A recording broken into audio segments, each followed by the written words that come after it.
បងប្អូនដឹងតែខ្ញុំចង់តាមបងប្អូនមកប្រាប់រឿងអីមួយហ៎បងប្អូនធ្វើឲ្យបងប្អូនភ្ញាក់ផ្អើលបងប្អូននេះមើលនេះតែន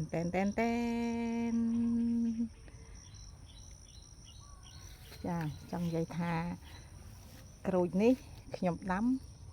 ជាក្រូចសើចជាក្រូចសើចហើយពេលវាងាប់អង្កល់ទឹកលិចវាងាប់អង្កល់ទឹកលិចដល់ពេលវាលើសមកវិញក្នុងមួយដើមនេះបងប្អូនមើលខ្ញុំអត់កុហកទេចានេះអត់កុហកទេនេះក្នុងមួយដើមនេះស្រាប់តែពេលលើសមកវិញខាងក្រោមស្លឹកក្រូចពោធិ៍សាត់បងប្អូនគិតមើលមើលខ្ញុំប្រកែអត់បងប្អូនចាក្នុងមួយដើមនេះមួយវាលើសមកវិញក្នុងមួយដើមនេះនេះក្រូចពោធិ៍សាត់ដល់ពេលក្នុងឡើងមកលើទៀតចាបងប្អូនមើលក្រូចសើចជាក្រូចសើចចាបងប្អូនមើលខ្ញុំអត់កុហកណានេះក្រូចសើច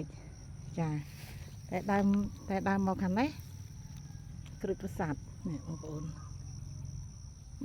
ក្រូចពោធិ៍សាត់ឬក៏ក្រូចក្រូចនេះហ៎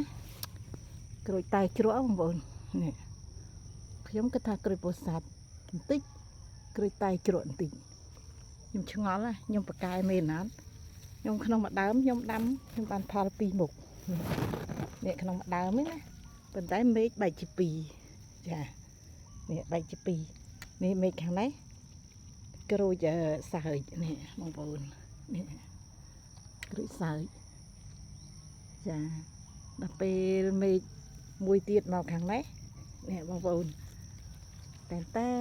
ក្រូចពោធិ៍សាត់ឬក៏ក្រូចតែជ្រក់បងប្អូនជួយឲ្យតម្លៃចាសូមអរគុណចាជម្រាបលា